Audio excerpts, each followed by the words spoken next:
Now, if you're waking up to pee more than twice a night, that can be called nocturia.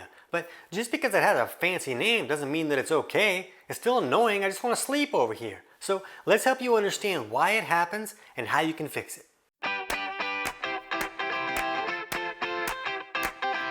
TC Hale is not a doctor and does not claim to be a doctor or licensed in any type of medical field. Don't be an idiot and use anything heard on the show as medical advice. This information should be used for educational purposes only, and you should contact your doctor for any medical advice. Now get off me. Now, if you're dealing with frequent urination during the day, but like hardly any comes out, that's usually a different issue. If that's the problem with you, in our description below this video, we'll put a link to our video for why do I always gotta pee, but hardly any comes out.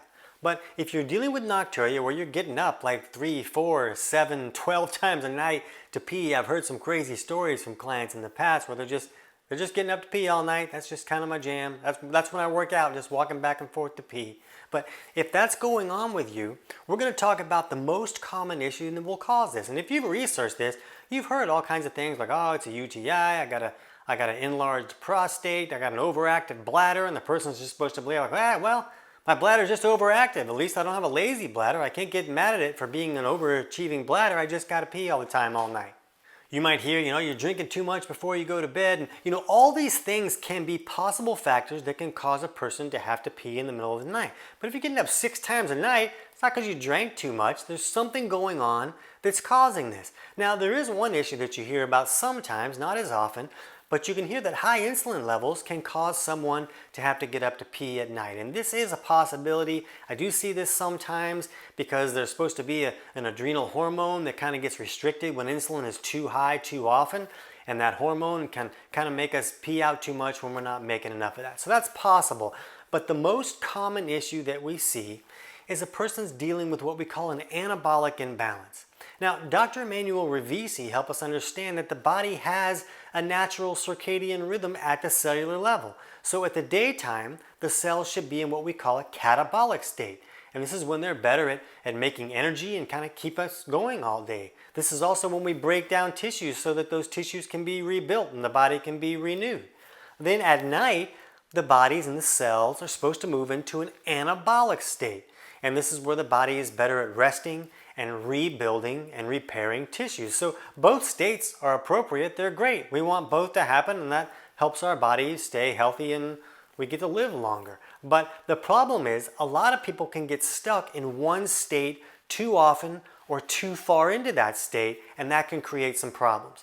So if someone is dealing with an anabolic imbalance where their body is leaning too far into this anabolic state most of the time, and they're not switching back and forth like they should, this can cause the body to send too much water through the kidneys and not enough to the bowels. So the person may also experience constipation because most of the water is going through the kidneys and the stool is getting too dry and hard to move correctly. Now, there are other causes for constipation. This is not the only cause of constipation.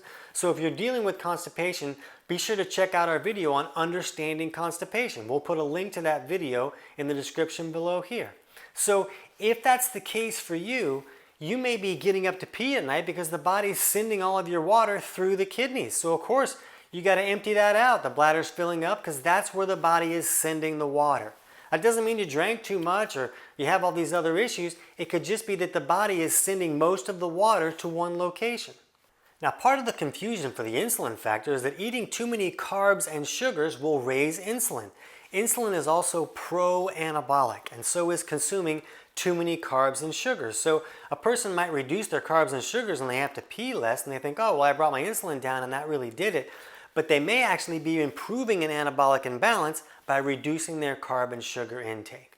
So there's a number of other markers that may give you an indication of, hey, am I leaning too far on this anabolic side? Things like constipation and anxiety and a high pulse rate or a high urine pH. Now, this is not the only thing that can cause these issues, but if you have a lot of these markers, that may give you some signs, hey, maybe I am leaning too far on this anabolic side. If you want to learn more, we have a totally free online digestion course that walks you through how to run simple self-tests at home that you can do with tools you pick up at a pharmacy or a health food store, and can help you figure out, am I leaning too far on this anabolic side? But even at home now, a simple thing you can do is you can pick up some urine pH strips, and you can get those at most health food stores. And if your urine pH is over 6.2, you may be leaning too far on that anabolic side. So that can be one indication.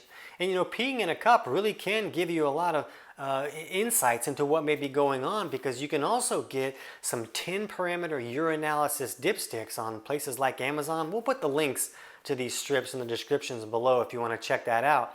But these 10-parameter dipsticks, they'll show leukocytes and nitrites, and if you see both of those in your urine, that can be a strong sign of a UTI, and that may be what's creating trouble for you. If that's the case, you could use some D-mannose, and that might help you wipe that out. But just by peeing in a cup, you could check both your urine pH and those 10-parameter dipsticks and get an idea, okay, maybe is it a UTI, or maybe am I leaning too far on this anabolic side, and correcting that imbalance will help change where the body's sending the water, and I won't have to get up to pee 12 times a night. Now, if you do find that you are leaning too far on the anabolic side, that totally free course will also walk you through steps you can take to improve that imbalance, whether you're using supplements or dietary choices to help correct the body from pushing too far on that anabolic side.